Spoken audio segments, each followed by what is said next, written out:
Shalom à toute la grande famille chrétienne. Je suis la servante de Dieu, précieuse Diane. Shalom Papa Christian, que la paix du Seigneur Jésus-Christ soit avec vous tous. Nous avons encore un autre fléau qui dérange aujourd'hui dans le corps de Christ. Celui qui interpelle les gens par rapport au questionnement. Plusieurs cures d'âme ont été faites. Et ce sont les mêmes questions qui reviennent. Ce sont les mêmes plaintes qui reviennent. Pasteur Christian, je n'ai pas de relation avec Dieu. Précieuse Diane, je n'arrive pas à construire une relation avec Dieu, à bâtir ma relation avec Dieu. Pasteur Christian, j'ai donné ma vie à Dieu, j'ai toujours beaucoup de combats, j'ai toujours des rêves qui continuent. Précieuse Diane, j'ai été délivrée, mais je n'arrive pas à avancer. Nous allons vous expliquer le ce pourquoi de certaines choses. C'est pour ça que le Seigneur aujourd'hui nous a mis à cœur de faire cet enseignement. Aujourd'hui donc, le thème c'est « Ma relation avec Dieu n'avance pas ». C'est donc quoi la vérité cachée derrière? Nous allons commencer tout d'abord par vous expliquer le type de relations qui existent la plupart du temps. On aura donc 3 types de relations avec Dieu. Il y a la première catégorie ou le premier type, c'est ceux-là qui n'ont pas de relations. On dit absence de relation avec Dieu. Il y a les païens qui n'ont pas de relation avec Dieu. Ils sont conscients de ça. Ils ne connaissent pas Dieu. Et Dieu aussi, il ne s'occupe pas vraiment.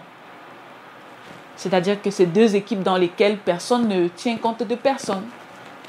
Il y a aussi les satanistes qui n'ont pas de relation avec Dieu parce qu'ils ont une relation avec quelque chose d'autre, entre guillemets, qui leur sert de Dieu, c'est-à-dire les démons, Satan. Là, ils n'ont pas de relation avec Dieu. Et pour ces personnes qui n'ont pas de relation avec Dieu, vous allez voir, ils sont à la merci de l'ennemi.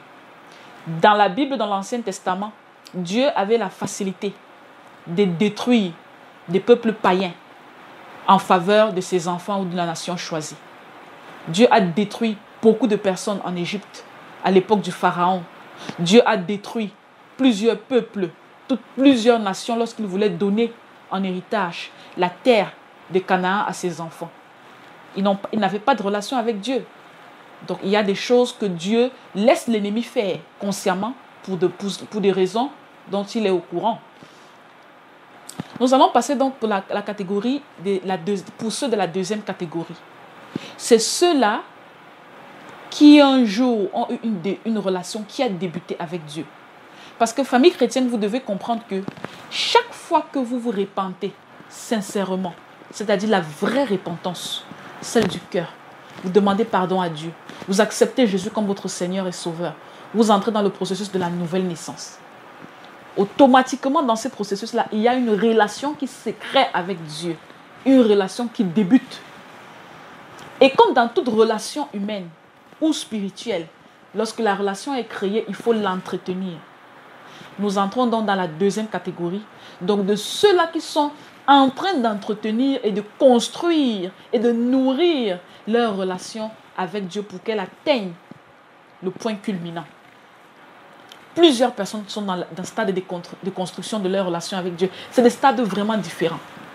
Vous allez voir, il y a des gens qui ont rencontré Jésus il y a une semaine. Ils sont déjà quand même à 80% de leur relation avec Dieu. Certains ont rencontré Jésus il y a 20 ans. Ils sont toujours à 5% de relations avec Dieu. Certains rencontrent Jésus il y a 15 ans. Ils sont toujours à 50%. Ou alors ils avaient commencé à construire rapidement. À un moment donné, ils ont stagné. D'autres avaient commencé depuis le départ à construire progressivement. C'est-à-dire, je mets un pourcentage de plus chaque année ou un pourcentage de plus dans ma relation chaque 10 ans. Ça, c'est la deuxième catégorie.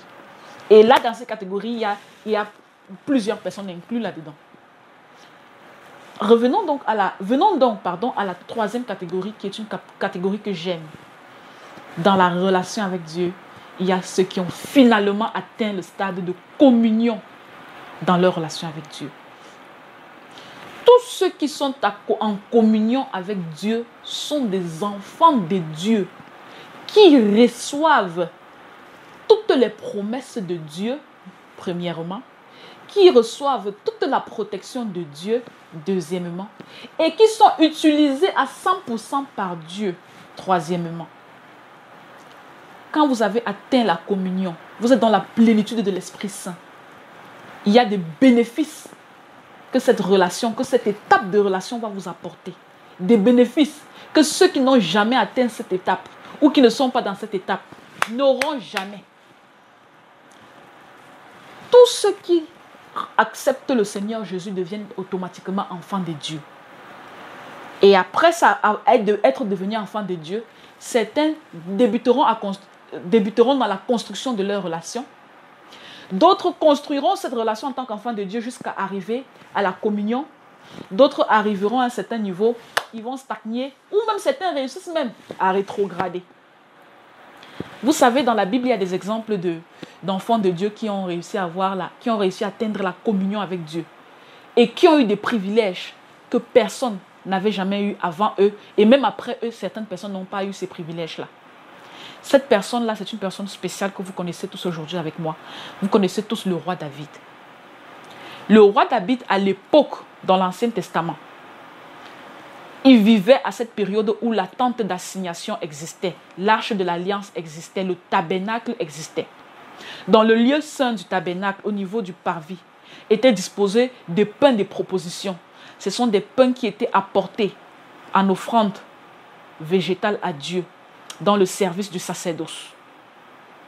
Personne n'avait les droits, hormis ceux qui travaillaient dans le temple, dans ce service-là.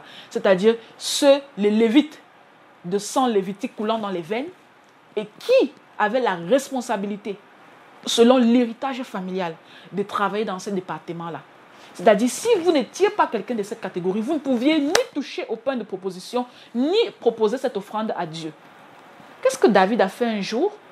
Il est arrivé dans la tente d'assignation. Il a pris le pain de proposition, il s'est mis à manger. Sacrilège. Je vais vous signaler que la Bible nous précise qu'à l'époque, quand vous faisiez un péché contre les choses saintes, vous deviez absolument faire un sacrifice de culpabilité pour que Dieu vous pardonne ce péché involontaire contre les choses saintes. David, il s'est permis de manger le pain de proposition et Dieu ne lui a rien fait. Dieu a, entre guillemets, fermé les yeux. Les gens se sont posé des questions à cette époque. Non. Pourquoi David n'a pas été frappé? Pourquoi David n'a pas eu les répercussions de Dieu? Pourquoi? David était en communion avec Dieu. Un état de relation avec Dieu qui donne à Dieu, selon sa souveraineté, le désir ou le pouvoir de fermer les yeux sur certains de tes péchés. Même quand ces péchés-là méritent des condamnations. Voilà un gros exemple de la Bible. David avait un état de communion avec Dieu. C'était l'homme selon le cœur de Dieu. C'est-à-dire il croyait en Dieu, mais pas autant, ou pas de la même façon, ou pas avec les mêmes circonstances et les mêmes sacrifices que d'autres à son époque, avec lesquels d'autres à l'époque croyaient en Dieu. David a fait encore quelque chose de grave. Il avait tué le mari de Bathsheba, qui était son meilleur ami, un de ses commandants de sa garde rapprochée. Il avait tué Uri le Héthite. En tuant ce monsieur, Dieu, qu'est-ce qu'il a fait pour punir David? Après avoir envoyé le prophète Nathan, il a fait tuer le premier fils de David, qui était né de sa relation avec Bathsheba. D'autres personnes, humainement parlant, ont dit que ce n'était pas normal. D'autres disaient que c'était insuffisant. Pourquoi Dieu n'a fait que ça? Il aurait pu faire mieux. Il aurait pu faire plus. Ça, c'est humainement parlant. Mais Dieu n'a choisi que de faire ça. Parce que cette personne-là qui venait de tomber dans le péché était l'homme selon le cœur de Dieu, de par la communion qu'il avait dans sa relation avec Dieu. Ça, c'est la troisième catégorie, frères et sœurs en Christ. La catégorie dans laquelle peu de personnes sont dans cette catégorie aujourd'hui. Ça, c'est la différence entre la relation avec Dieu, avec l'absence de relation, la construction de sa relation, et ceux qui sont déjà dans l'état de communion avec Dieu.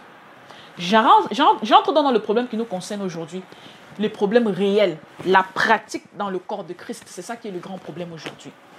Concernant la pratique dans le corps de Christ, il y a une catégorie de personnes. Chacun va se reconnaître dans sa catégorie. Il y a ceux qui sont des chrétiens Pourquoi? Ils viennent de reconnaître le Seigneur Jésus-Christ comme Seigneur et Sauveur. Ils viennent de se convertir. Ils se sont repentis. Ils ont confessé leurs péchés. Ils lisent la Bible tous les jours. Ils prient Dieu. Et ils viennent d'entrer dans cet état de relation que Dieu a instauré dans leur vie chrétienne avec Dieu. Mais ils se rendent compte que ça n'avance pas. Je lis la Bible, je ne comprends pas. Dieu ne me parle pas. Je ne sens pas, je n'ai pas ce feeling-là de cette paix du cœur, de la présence de Dieu dans ma vie. J'ai l'impression que l'Esprit Saint, là, il n'est pas là. Qu'est-ce qui ne va pas? Mon frère, ton problème, la relation a été automatiquement créée par Dieu. Le jour où tu t'es sincèrement repenti, la vraie repentance crée automatiquement la relation avec Dieu. Oui, Dieu, il a créé la relation avec toi. Mais tu n'arrives pas à démarrer, tu n'arrives pas à avancer, à commencer à construire, à pousser cette relation-là au loin dans la bâtisse de ta relation avec Dieu parce que tu n'as pas encore eu ta délivrance. Quand tu étais venu demander pardon à Dieu pour tes péchés, puisque notre Jésus amour pardonne tous les péchés, sauf le blasphème contre le Saint-Esprit, il t'avait pardonné. Sois-en sûr, ne regrette pas ça, il t'avait pardonné. Mais le pardon que Dieu t'avait donné, c'était un pardon salutaire. Un pardon pour ton salut. Tu meurs, tu vas au ciel. Tu tombes là, tu meurs, tu vas au ciel. Ce n'était pas un pardon qui devait briser les chaînes de l'ennemi dans ta vie. Tu avais commis des abominations, des péchés graves. Tu avais fait les alliances avec les féticheurs. Tu avais fait les alliances avec les sorciers. Tu étais sataniste. Tu étais dans une famille avec plein d'alliances. Le jour que tu as demandé pardon, ce que tu as oublié, mon frère, de faire, c'est de faire une prière de combat spirituel avec l'aide d'un serviteur ou d'une servante pour briser les alliances avec le démon. Le démon ne te permettra jamais de construire une relation avec Dieu. Jamais de la vie. Parce que le démon, légalement parlant, t'appartient. Légalement parlant, il a un droit légal, entre guillemets, dans ta vie. Donc quand il te dicte, il t'influence, il fait des choses dans ta vie, il ne laisse qu'un certain petit pourcentage aussi à Dieu d'exercer aussi dans ta vie. Et quand c'est comme ça, chaque fois que tu vas vouloir avancer avec Dieu, l'eau, il va te tirer en arrière. Il va te dire, tu pars où? Reviens ici. Donc, tu ne peux pas bâtir ta relation avec Dieu jusqu'à arriver à la communion tant que tu n'étais pas débarrassé des agents qui possèdent ton corps spirituel et qui continuent de mettre le mur entre Dieu et toi. Ils ne te permettront jamais de rencontrer la face de Dieu. Ils ne te permettront jamais de sentir ce qu'on sent quand on fait des prières puissantes, ce qu'on sent quand le Seigneur Jésus nous visite. Tu ne sentiras pas ça. Je prends une autre catégorie encore. Une catégorie qui est un peu spéciale. Mais malheureusement, nombreux sont dans cette catégorie. Nous avons cette catégorie-là où certaines personnes avaient fait leur repentance. Ils avaient eu leur nouvelle naissance. Depuis des années. Ils avaient commencé même à construire leur relation avec Dieu. C'était arrivé à un certain pourcentage, à un certain degré. Ça a stoppé. Et ça n'a plus jamais avancé. Depuis 10 ans que je connais Jésus, je suis toujours pareil. Mes prières ne sont pas puissantes. Mes prières ne sont pas efficaces. Je n'ai même pas la capacité de prier pour mon frère. Je ne peux même pas prier pour mon frère qui est malade. Je ne peux même pas prier pour ma mère. Je ne peux même pas prier pour mon père. J'ai l'impression que je suis invisible devant Dieu. J'ai l'impression que Dieu c'est pour les autres. J'ai l'impression que Dieu ne m'écoute pas quand je lui parle. J'ai l'impression que je ne me sens pas équilibrée ou épanouie dans ma relation avec Dieu. On se dit qu'on a une relation avec Dieu. Mais je ne comprends pas, précieuse Diane. Je vais à l'église toutes les semaines. Je paye ma dîme. Je prie le matin quand je me réveille. Je prie à midi, je prie le soir. J'adore Dieu. Je suis tout le temps dans la louange et l'adoration. Mais j'ai toujours les sorciers qui viennent prendre mon esprit la nuit pour aller dans les mondes des ténèbres avec. J'ai toujours le mari de nuit. J'ai toujours les blocages dans ma vie financière. J'ai toujours les blocages à l'école. J'ai toujours les blocages dans ma vie professionnelle. Les choses que j'avais avant là, quand je ne connaissais pas Jésus, les mêmes choses sont toujours présentes alors que j'ai une relation avec Dieu. Ma soeur, tu n'as pas une relation avec Dieu. On va faire ta QDAM, on va savoir pourquoi ta relation avait démarré, mais n'a jamais avancé. Ou avait avancé jusqu'à 5, 10, 15 et s'était arrêté là jusqu'à 50 ans plus tard. On va savoir pourquoi. Et quand vous faites une cure d'âme, vous vous rendez compte que la personne n'a pas de relation avec Dieu parce qu'il n'est pas un enfant de Dieu. Quand il avait reconnu le Seigneur Jésus, s'était repenti, la nouvelle naissance, il était enfant de Dieu. Mais entre-temps, il y a des choses qu'il a fait qui l'ont enlevé du statut d'enfant de Dieu. Il est redevenu enfant du diable. Pourquoi je le dis? Ouvrons ensemble 1 Jean, chapitre 3, verset 8. La Bible nous dit dans 1 Jean chapitre 3, verset 8 jusqu'au verset 10. Celui qui pêche est du diable, car le diable pêche dès le commencement. Le Fils de Dieu apparu afin de détruire les œuvres du diable. Quiconque est né de Dieu ne pratique pas le péché. Quiconque, je répète, est né de Dieu ne pratique pas le péché, parce que la sémence de Dieu demeure en lui. Et il ne peut pécher parce qu'il est né de Dieu. C'est par là que se font reconnaître les enfants de Dieu et les enfants du diable. Amen. La Bible a été très claire. Quand vous êtes né de Dieu et vous êtes devenu enfant de Dieu, vous ne pouvez pas continuer de pratiquer le péché. Je vais prendre plusieurs exemples. Oui, ma soeur, tu vas à l'église tous les jours, tu as accepté Jésus, tu as confessé tes péchés, mais tu continues toujours d'avoir les relations sexuelles, tu n'es pas encore marié. Oui, mon frère, tu as accepté Jésus. Toutes les nuits, tu te masturbes. Aujourd'hui, tu décides d'arrêter, tu fais 2 mois de sobriété, entre guillemets. Après là, tu retombes encore, tu te masturbes. Et tu pratiques cette masturbation. Tu vois les films pornographiques. Tu continues d'escroquer. Tu continues de travailler avec les papiers qui ne sont pas tes papiers. Tu continues de faire des fausses procédures pour avoir des faveurs, des choses de ce monde. Tu continues de mentir à ta conjointe. Tu continues de mentir à ton conjoint. Tu pratiques le péché. Tu es un enfant du diable. C'est ce que la Bible dit. Ce n'est pas moi. C'est ce que la Bible dit. Et je veux donner la différence entre pratiquer le péché et tomber dans le péché. Pour qu'on soit tous clairs, on comprenne. On dit d'une personne qu'il pratique le péché lorsqu'il fait un péché volontairement. Il planifie, il prémédite. C'est ça, pratiquer le péché. Et il assume, il dit oui, je le fais, je sais que c'est un péché. Ok, d'accord. Plus tard, je vais demander pardon à Dieu. Mon Dieu pardonne tous les péchés, il va me pardonner. Mais je vais d'abord faire avant de demander pardon. Ça, c'est pratiquer le péché. Et quand vous le pratiquez consciemment, Dieu qui sonde de tout, l'Esprit de Dieu qui sonde de tout, même les profondeurs de Dieu lui-même, vous reconnaît et reconnaît en vous un enfant du diable. Parce que vous faites ce que le diable fait depuis le commencement. C'est la seule chose qu'il sait faire depuis le commencement. Il a même commencé avec ça, le péché. Donc vous ne pouvez pas continuer dans certaines choses, dans certaines compromissions, en espérant que Dieu va vous permettre d'avancer dans la relation avec lui. Puisqu'il n'y a pas d'hypocrisie, puisque le chrétien hypocrite n'est pas toléré par Dieu, comment une relation va se construire? Et comment aurez-vous les avantages des enfants de Dieu? Vous ne les aurez pas. Les gens qui vont à l'église, qui prient Dieu, qui louent Dieu, qui lisent la Bible matin, midi, soir, et qui continuent de pratiquer les péchés, sont ce qu'on appelle des religieux. C'est-à-dire qu'ils font des services, ils font des choses qu'ils ont vues ou qu'ils ont entendu faire selon le courant du monde. Mais ils ne le font pas dans la détermination et dans la volonté intérieure. Ce sont des gens qui, lorsque la relation avait été établie la première fois, quand ils s'étaient vraiment repentis, ils ne se sont pas souciés de chercher la communion avec Dieu. Ils sont restés au stade où ils sont restés là.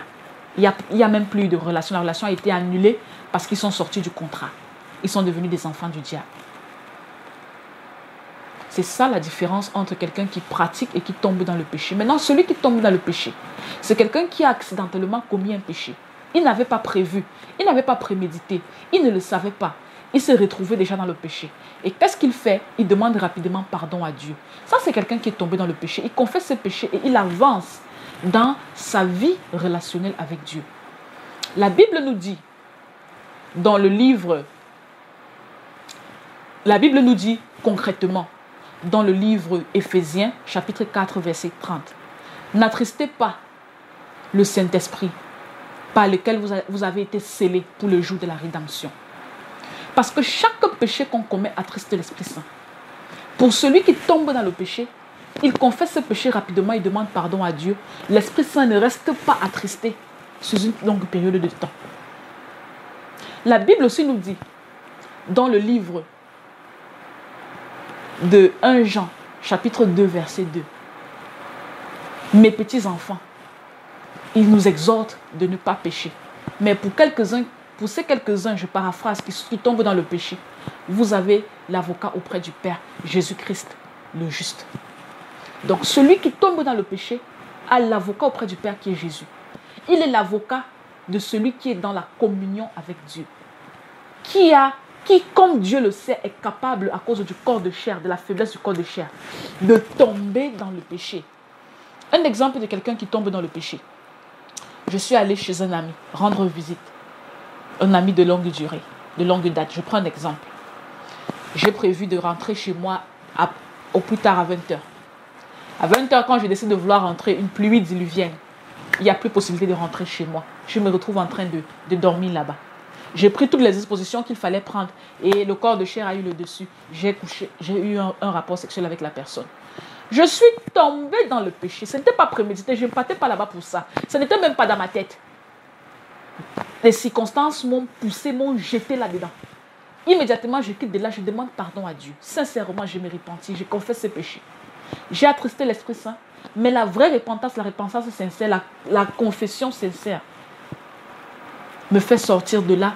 Je reçois mon pardon et je continue ma marche dans ma relation avec Dieu.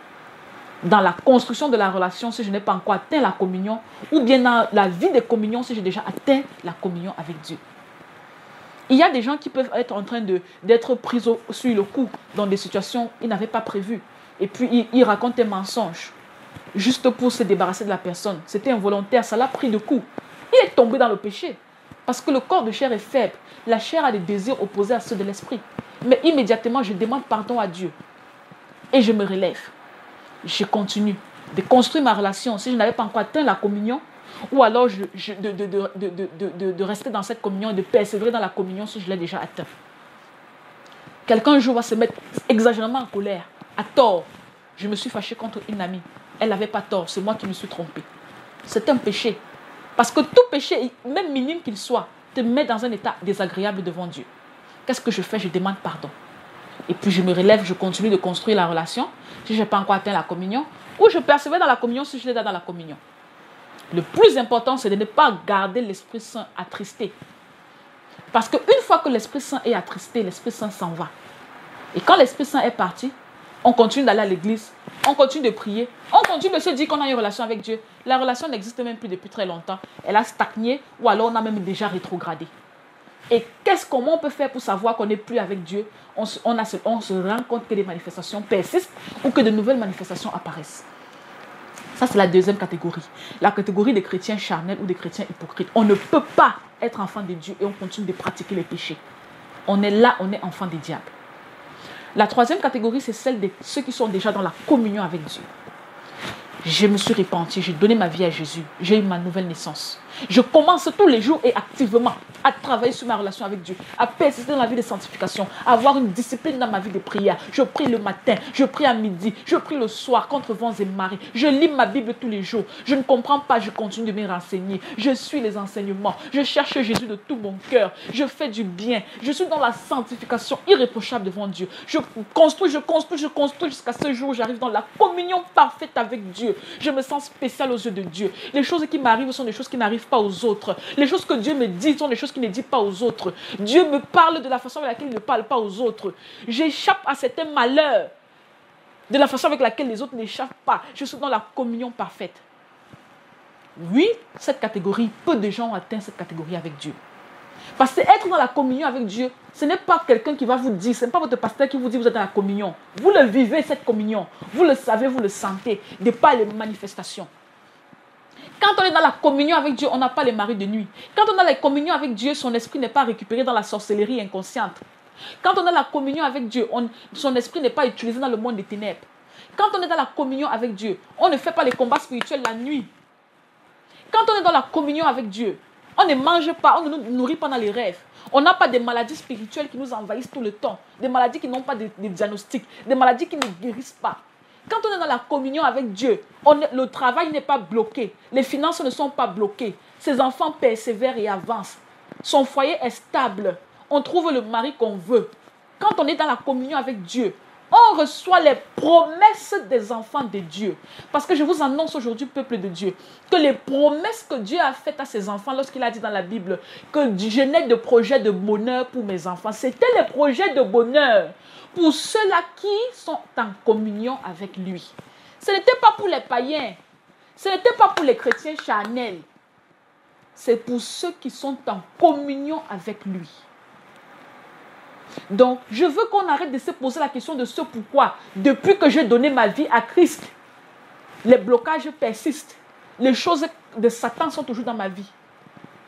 C'est parce que soit on n'a jamais été délivré et on est toujours en train de construire sa relation, on avance, mais on n'a jamais été délivré. Même si on avance très bien dans la construction de la relation, on est déjà à un bon niveau. Soit ça veut tout simplement dire que on a été un jour dans la communion, on est sorti de cet état de relation, on a attristé l'Esprit Saint et on est revenu dans les challenges de la vie avec l'ennemi, les challenges de la vie avec Satan. Donc aujourd'hui, famille chrétienne, battons-nous pour être les femmes et les hommes selon le cœur de Dieu. Battons-nous pour avoir des événements qui continuent, qui cessent de persévérer dans notre vie. Il y a des chrétiens qui ont fait 25 années de christianisme, qui ont été à l'église, qui font des choses vraiment belles selon les yeux des hommes. Mais leur relation avec Dieu est restée à 0%, 1%, 2%. Toi là, mon frère, qui un jour a été en communion avec Dieu, si tu as perdu la communion avec Dieu, si l'Esprit Saint a été attristé, travaille rapidement pour revivifier l'Esprit Saint par la prière, que Dieu te fasse grâce. Fuis le péché pour retourner à cet état. Cet état qui te protégeait du monde des ténèbres. Cet état qui te protégeait des sorciers de ta famille. Cet état qui te protégeait des alliances familiales sataniques et des coutumes traditionnelles. Cet état qui te protégeait des blocages dans les choses du monde, dans les finances. La communion avec Dieu. Quand vous cherchez votre délivrance, quand vous venez de naître en Christ, quand vous êtes un enfant de Dieu et que vous ne pratiquez pas le péché, vous êtes en période de construire votre relation avec Dieu. Faites l'effort de ne pas rétrograder. Tu ne peux pas te masturber tous les jours, sœur en Christ, et tu cherches la communion avec Dieu. Non, tu ne peux pas voir le film porno de temps en temps et tu veux la communion avec Dieu. Non. Tu ne peux pas de temps en temps mentir à ton mari, manquer de respect à ton époux, refuser d'être soumise à ton époux et tu veux la communion avec Dieu. Tu ne peux pas vouloir les choses du monde, être belle, avoir de grosses voitures, courir derrière les choses du monde et dire que tu cours aussi derrière la relation de communion avec Dieu. Non, tu vas choisir. La Bible dit cherchez d'abord le royaume des cieux et la justice de Dieu et les autres choses vous seront données de surcroît. Ça veut dire pour construire ta relation avec Dieu, commence à courir d'abord. Pour être dans la communion, cours d'abord derrière le royaume des cieux. Cours d'abord derrière la justice de Dieu. Les grosses voitures, les grosses maisons, ce sont les choses du monde. Parce que nous ne sommes que des pèlerins sur cette terre. Nous allons laisser cette terre et avoir accès pour ceux qui seront morts en Jésus, à nos récompenses au ciel, là où Dieu nous attend, où les récompenses célestes sont. Donc aujourd'hui, je veux inviter le corps de Christ. Je veux dire à ces chrétiens-là qui continuent toujours d'être bloqués dans leur vie de prière, bloqués dans leur jeûne de prière, bloqués dans leur vie. C'est tout simplement parce qu'il y a encore un péché quelconque que ces chrétiens charnels continuent de pratiquer sans le savoir. Ils ont négligé ce péché qu'ils ont appelé c'est un petit péché. Mais le petit péché te met toujours à la disposition des démons, te met toujours à la disposition des esprits de combat, te met toujours à la disposition de Satan. La seule chose qui va te donner le parapluie et la couverture, ma soeur, c'est la communion parfaite avec Dieu. Et si tu as déjà atteint la communion avec Dieu, mon frère, je t'exhorte de persévérer. Parce que la Bible dit, seuls ceux qui persévéreront jusqu'à la fin seront sauvés. Persévère dans la vie des prières. Parce que quand tu atteins la communion avec Dieu, tu commences à te décourager. Tu commences à faire la paresse dans la prière, la paresse dans la lecture biblique, la paresse dans l'adoration. Tu vas perdre la communion. Tu vas effriter ta relation avec Dieu. Tu vas éteindre et endormir l'Esprit Saint. Et lorsque tu vas le faire, la communion est rompue. Donc, activement, tous les jours, nous devons nous battre pour ceux qui sont déjà dans la communion avec Dieu. De garder l'Esprit Saint à l'aise. Parce que lui est le communicateur entre nous et Dieu. Il est l'union. Pour ceux qui un jour avaient déjà attristé l'Esprit Saint, continuez de travailler dessus. Priez Dieu, enlevez le péché dans votre vie. Pour que l'Esprit Saint ne soit plus attristé. Et pour que vous avanciez dans la relation avec Dieu. Et pour cette catégorie de ceux-là qui n'ont pas encore été délivrés, même si vous êtes dans la sanctification, même si vous priez, la relation ne va pas avancer. Parce qu'il y a d'autres personnes, d'autres entités spirituelles opposées qui ne permettront jamais à l'Esprit Saint d'être en vous pour travailler et vous donner la communion et la plénitude dans la relation avec Dieu. Ma sœur, tu continues de prier depuis 10 ans, 20 ans, tu ne pêches plus. Mais tu es différente de précieuse. C'est parce que tu n'as pas encore atteint la communion avec Dieu. Avance dans ta relation avec Dieu. Et l'avancement, c'est quoi? C'est le péché. Enlève le péché. Quand tu tombes dans le péché accidentellement, demande pardon. Confesse ça pour que l'Esprit Saint ne s'éteigne pas. Persévère dans la lecture de la Bible. Tu ne peux pas rester en communion avec Dieu si tu ne lis pas ta Bible tous les jours. Même quand tu ne comprends pas, lis. Ta communion avec Dieu te donnera le privilège. Dieu te donnera le privilège de comprendre les choses cachées par son Esprit Saint. Il te suffit de persévérer. Tu dois adorer Dieu tous les jours. Tu ne peux pas faire un jour sans donner une louange à Dieu, sans chanter pour Dieu, sans adorer Dieu. C'est ça qui est le secret de la communion avec Dieu. Tu dois prier tous les jours, matin, midi, soir. Prier le matin en position de soumission à genoux. Si tu ne peux pas te mettre à genoux parce que tu as des problèmes de genoux, assieds-toi et prie sérieusement et de façon concentrée le matin avant de sortir de ta chambre. Prie à midi. Si tu es dans tes activités, prie dans ton cœur. Les gens peuvent être à côté de toi, ils travaillent, ils font des choses, mais toi tu es en train de rentrer dans la présence de Dieu. Le soir, mets les genoux au sol avant de dormir. Prie. Au début, tes prières seront fades. Au début, tes prières seront ennuyeuses. Au début, tu vas te dire que tes prières ne sont pas efficaces. Mais mon frère, tu es en train de construire la relation. Tu dois te donner du temps. La prière, 3 fois par jour. L'adoration, tous les jours. La lecture de la Bible, le matin et le soir avant de se coucher. La sanctification. La sanctification de pensée. Les pensées qui circulent dans votre tête doivent être des pensées qui glorifient Dieu. La sanctification des paroles. Les paroles qui sortent dans votre bouche doivent être toujours des paroles de bénédiction, des paroles qui glorifient Dieu. La sanctification des actes.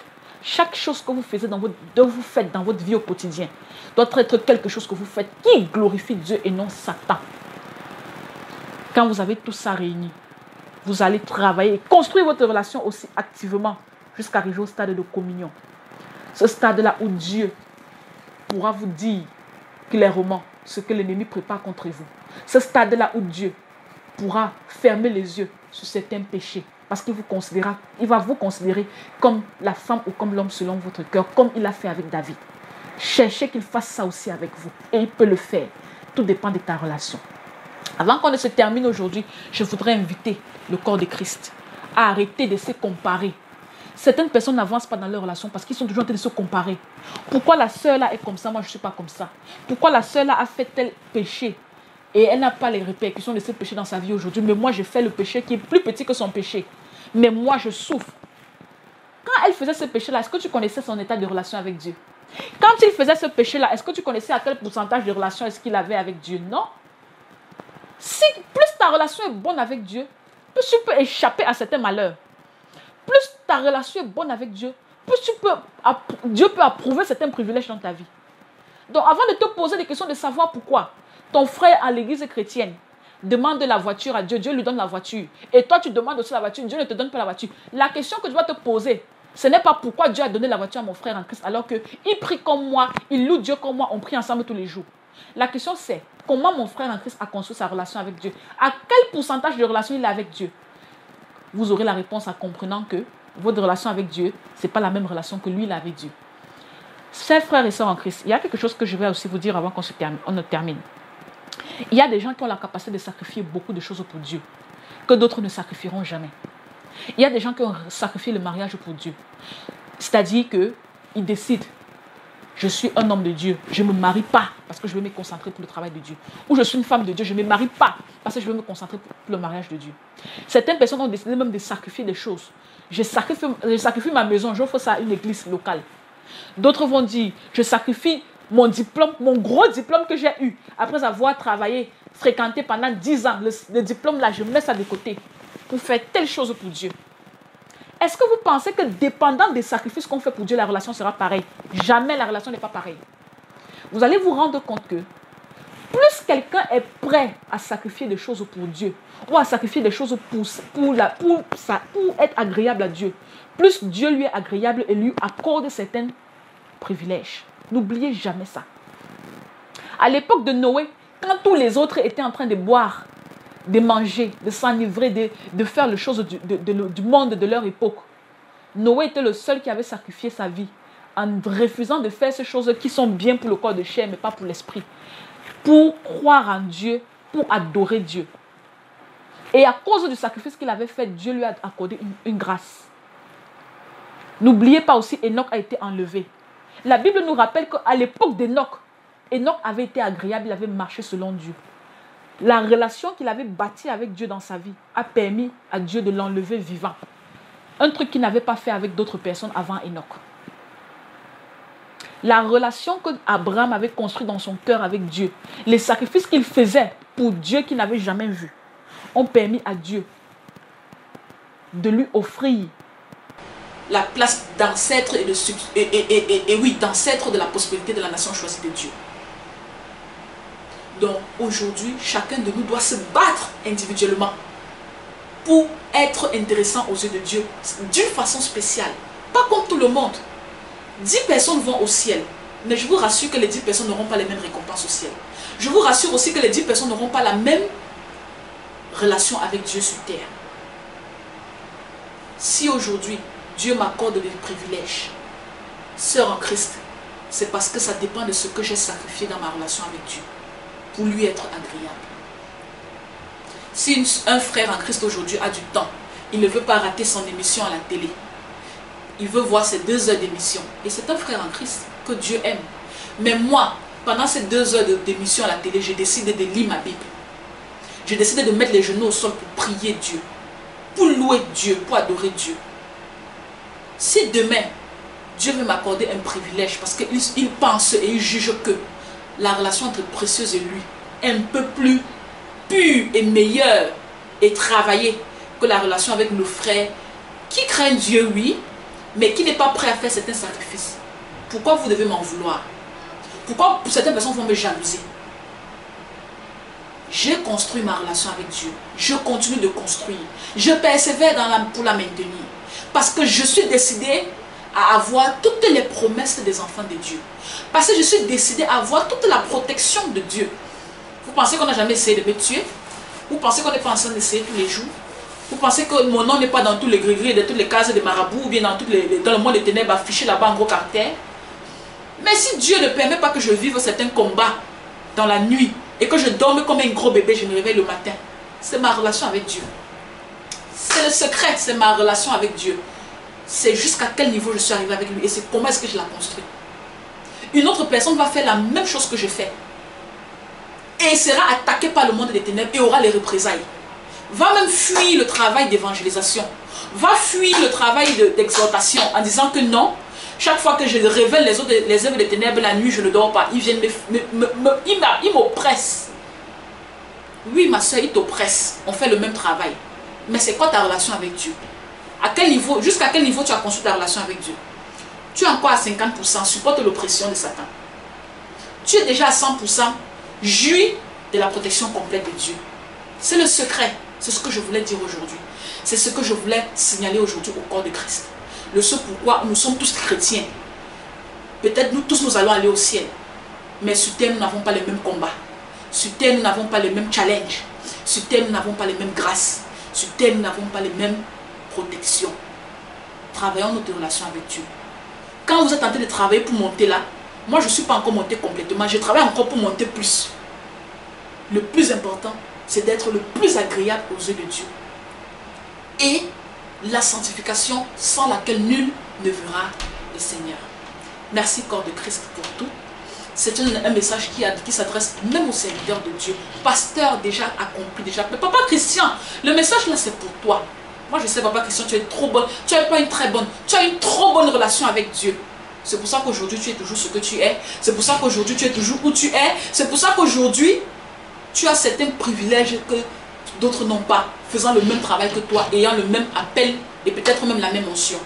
Donc aujourd'hui, je continue de travailler pour être au niveau où tu es, de ta relation avec Dieu. Parce que si toi tu es l'ambassadeur de Christ, tu es le journaliste spirituel de Christ, Papa Christian, moi je veux être la femme selon le cœur de Dieu, la prunelle de Dieu, l'or, la femme précieuse de Dieu. Merci à tous, chère grande famille chrétienne.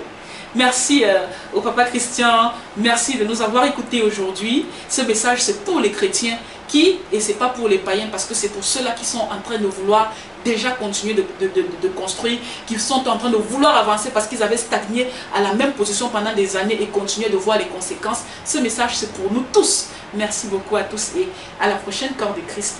Que la paix du Seigneur Jésus vous accompagne.